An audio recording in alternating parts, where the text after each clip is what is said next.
Boa tarde, bom fim de semana para você. Detran faz alerta para quem divulga blitz em redes sociais. Tem um projeto de lei na Câmara dos Deputados que quer que isso vire crime.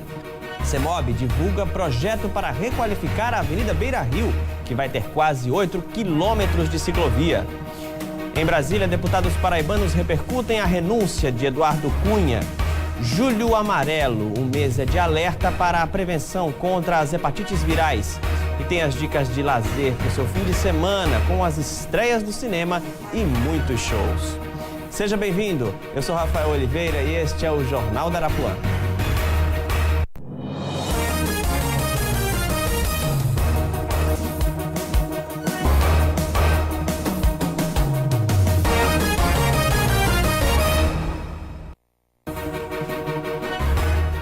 Agora 1h10, começou a campanha contra as hepatites virais. É o Julho Amarelo, para conscientizar as pessoas sobre a importância de se prevenir contra essa doença que é silenciosa e ataca o fígado, podendo levar à morte.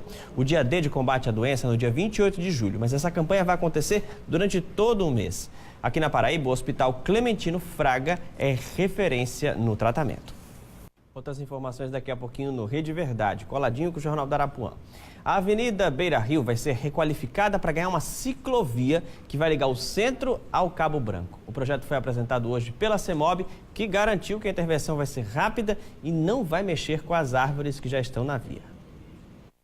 Falando nisso, a gente vai conhecer agora exemplos de ciclistas e outras pessoas que estão no trânsito, dando belos exemplos de gentileza. Gente que se importa com o outro e, principalmente, respeita a legislação. A seguir, a gente passa o roteiro completo com as dicas de lazer para o seu fim de semana. Tem shows e nos cinemas a estreia do novo longa da série A Era do Gelo. É para a família toda, hein? A gente volta já.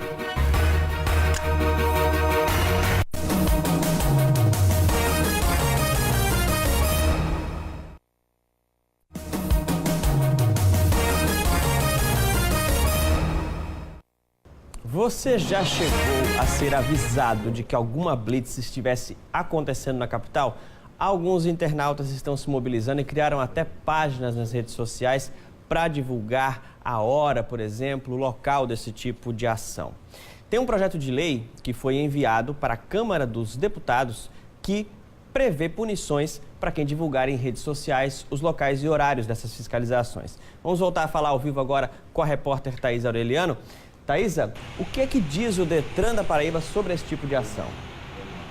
Thaisa, pelas informações. Agora é hora de saber de outras dicas de cultura e lazer, porque o fim de semana está chegando, né? Tem ótimas estreias no cinema, tem música e muito mais. Escolha a sua e boa diversão. Ok, aproveite bem o seu fim de semana, mas com responsabilidade, viu? A gente volta segunda-feira, mas agora tem Rede Verdade com Adelton Alves. Boa tarde, Adelton. Boa tarde para você, meu caro Rafael. Bom final de semana.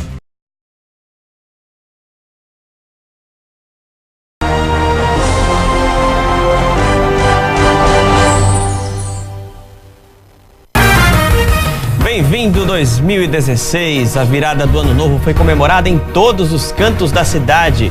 Na Orla, cerca de 250 mil pessoas assistiram à queima de fogos e dançaram com vários shows. No estúdio, um especialista fala sobre como permanecer firme com as promessas de ano novo. Passou da conta e está com dor de cabeça ou má indigestão?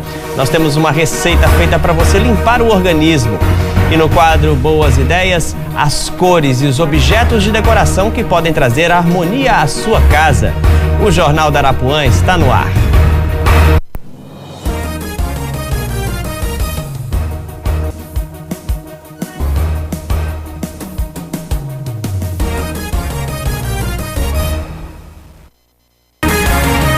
Seja muito bem-vindo ao primeiro Jornal da Arapuã de 2016. Milhares de famílias e turistas deram adeus a 2015 e receberam um novo ano nas praias do Cabo Branco e Tambaú. No palco armado no busto de Tamandaré, os shows fizeram a festa de todos os ritmos. Pois é, tão logo acabou essa festa toda aí, os agentes da Enlur entraram em cena. Uma força-tarefa para recolher o lixo e devolver a praia em ordem. Para quem exagerou na festa, deve estar agora com aquela moleza, talvez uma dor de cabeça, um enjoo. Se você se enquadra nesse perfil, o suco que a repórter Thaís Aureliano vai apresentar para você é o ideal. Agora 1h19. Você certamente fez aquela listinha para 2016, né? Quais são as suas metas para esse ano? Ou melhor ainda, vou perguntar outra coisa. Você se lembra daquele planejamento para 2015 que foi por água abaixo com o passar dos meses? Por que será que a gente faz tantos planos e a maioria deles a gente não cumpre? Para conversar sobre isso, nós trouxemos o psicólogo Marcos Lacerda. Tem também um guia que as pessoas compram que chama o Livro dos Sonhos, que aí você divide as metas por áreas. Então tem a área profissional, tem a área familiar, tem a área pessoal, ministerial também. Então, esse tipo de guia que já dá um empurrãozinho, digamos assim? Ajuda, porque esse guia ele ajuda a ser uma pessoa... E que tal aproveitar agora esse ano novo e fazer aquela reorganização em casa? O quadro Boas Ideias foi atrás do Feng Shui, para saber quais são as cores ideais para 2016. Nós ficamos por aqui, muito obrigado pela sua audiência e pela sua fidelidade. Continue com a gente na programação da TV Arapuã, tem o Rede Verdade. A gente volta amanhã, uma ótima tarde e um ótimo 2016 para você.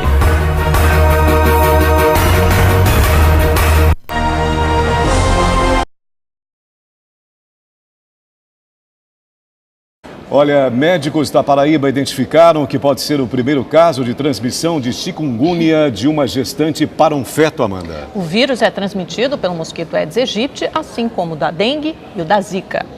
A criança nasceu aparentemente bem, mas depois de 5 dias começou a ter febre e convulsões. E há mais de uma semana está internada na UTI deste hospital em Campina Grande. Os médicos coletaram sangue da mãe e do bebê e constataram a presença do vírus chikungunya em grande quantidade, confirmando que os dois sofrem da doença.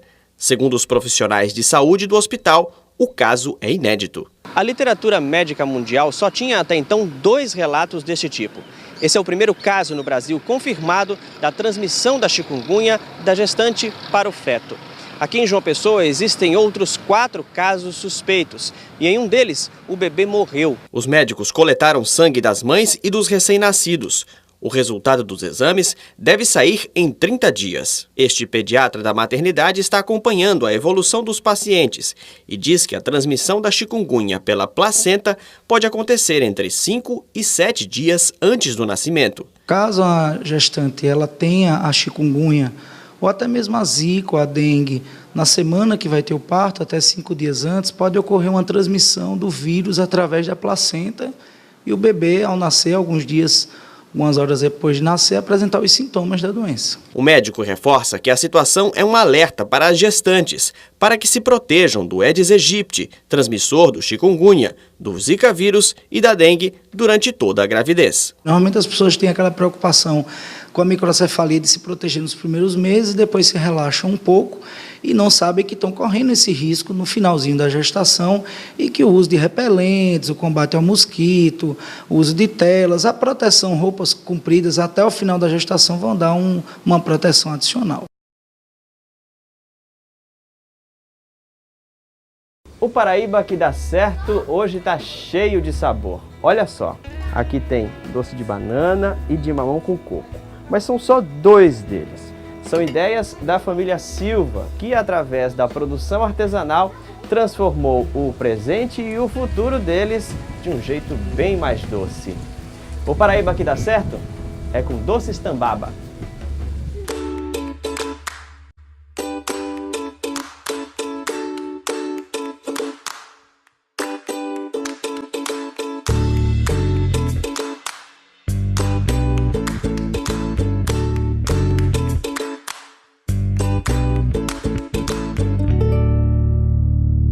A quase 27 quilômetros de João Pessoa existe o assentamento Tambaba. É aqui onde encontramos uma lojinha montada em uma casa de taipa. Um cenário colorido, diferente. A casa é feita com barro e varas e tem uma simplicidade que chama a atenção dos turistas e dos visitantes, que além de ver de perto uma construção tipicamente nordestina, também podem se deliciar com as iguarias da Casa dos Doces Tambaba. Um sonho de família, que chegou a virar realidade depois de uma receita ideal, junto com o desejo de Nevinha de ter o próprio negócio.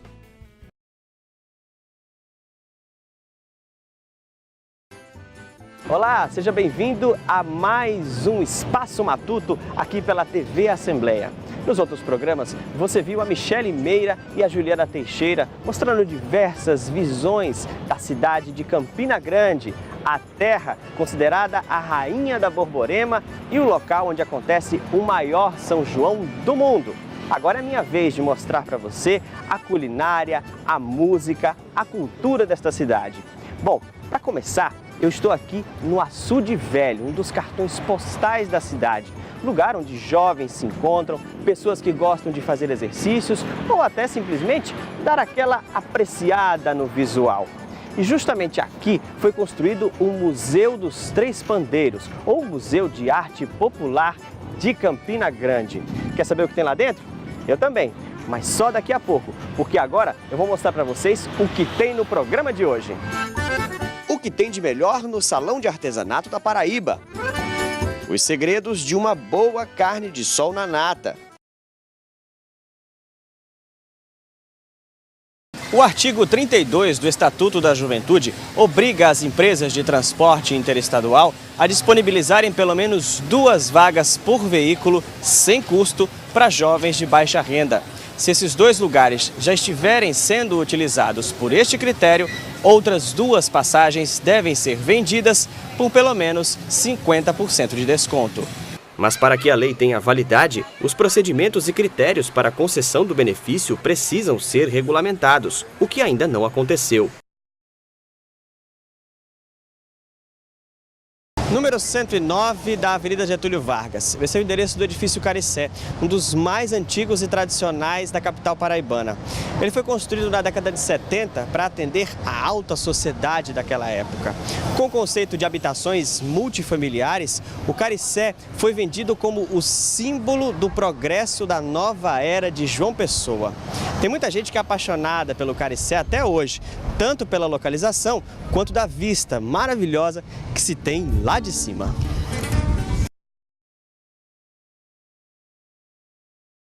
Esta turma, composta de alunos de uma instituição de ensino para pessoas com deficiência, veio ao zoológico para viver experiências inéditas. A sensação de ver de perto e tocar nos animais que eles só tinham visto nos livros. A terapia com animais silvestres é um projeto pioneiro no Brasil. Esta é a primeira vez que eles têm contato tão de perto com animais como esta jiboia. Através de uma terapia como essa, é possível estimular sentimentos como autoestima, autonomia e aceitação. O animal não tem preconceito. Ele não vai olhar diferente para você porque você é diferente de um outro ser humano. E isso, às vezes, é uma coisa diária na vida dessas pessoas. Então, essa aceitação, eu acho que é a primeira coisa, assim. O tucano, um urubu e até um macaquinho danado que tentou roubar o nosso microfone passaram por uma seleção e um treinamento para que a interação possa acontecer com segurança. Os animais foram selecionados por gostarem de contato físico com o ser humano. Isso é o primeiro passo. E a gente faz um condicionamento onde a gente explica para a mente do animal que é bom esse acontecimento, que é um momento prazeroso para ele. Com a ajuda dos educadores, as reações acabam sendo sempre muito positivas. Faz de pegar. É bom? É uma sensação leve. É gostoso. Já tinha visto o tucano de perto assim? Eu nunca vi, não. É a primeira vez.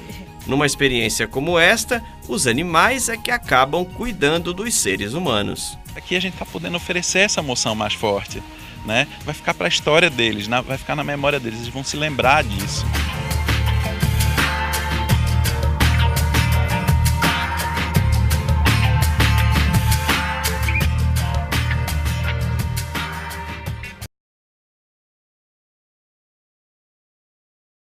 Olá! O combate à corrupção tem sido uma das principais bandeiras da nossa história atual.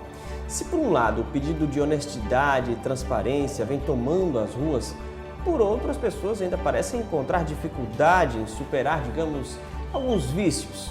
É raro encontrar alguém que nunca tenha cometido pequenos desvios de conduta no cotidiano, passando por cima do interesse público e mostrando que o problema vai além dos três poderes.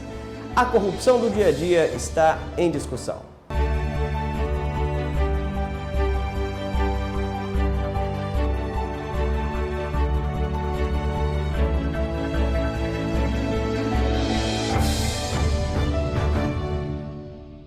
Para participar dessa discussão, nós estamos com o Flávio Lúcio, que é cientista político, e também com o Rodrigo Paiva, que é chefe do Núcleo de Ação e Prevenção da Controladoria Geral da União. Sejam todos muito bem-vindos. E eu já começo com uma questão para a gente começar a debater.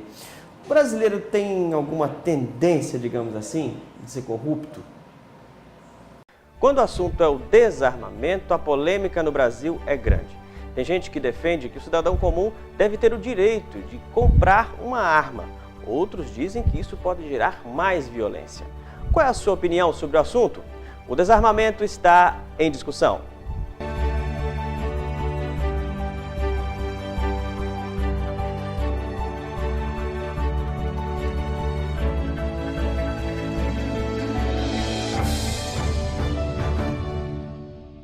Para entrar nessa conversa com a gente está com Pedro Ivo, delegado de homicídios aqui de João Pessoa. Estamos com Almir Laureano, que é coordenador estadual do Movimento pela Paz, o MovPaz, e o Major Pablo, que é presidente do Clube Pessoense de Tiro e da Federação Paraibana de Tiro Esportivo. Antes de a gente começar, eu já queria uma rápida posição de cada um sobre a seguinte pergunta: o cidadão deve ter o direito a possuir uma arma? Boa tarde. Deve sim, ele deve ter o direito porque é um direito natural, o direito à vida, de proteção da própria vida. Quando houve Quando a gente busca na internet notícias sobre armas, saem muitas, mas a gente destacou algumas aqui para discutir com os nossos convidados. A primeira saiu no UOL. Deputados de Iowa, nos Estados Unidos, aprovaram uma lei permitindo que crianças possam usar armas sob supervisão dos pais. Aprovada por 62 votos contra 32, a lei permite que crianças com menos de 14 anos possam usar uma pistola, um revólver ou munição se os pais estiverem juntos. Essa lei agora vai para a votação pelos senadores do Estado.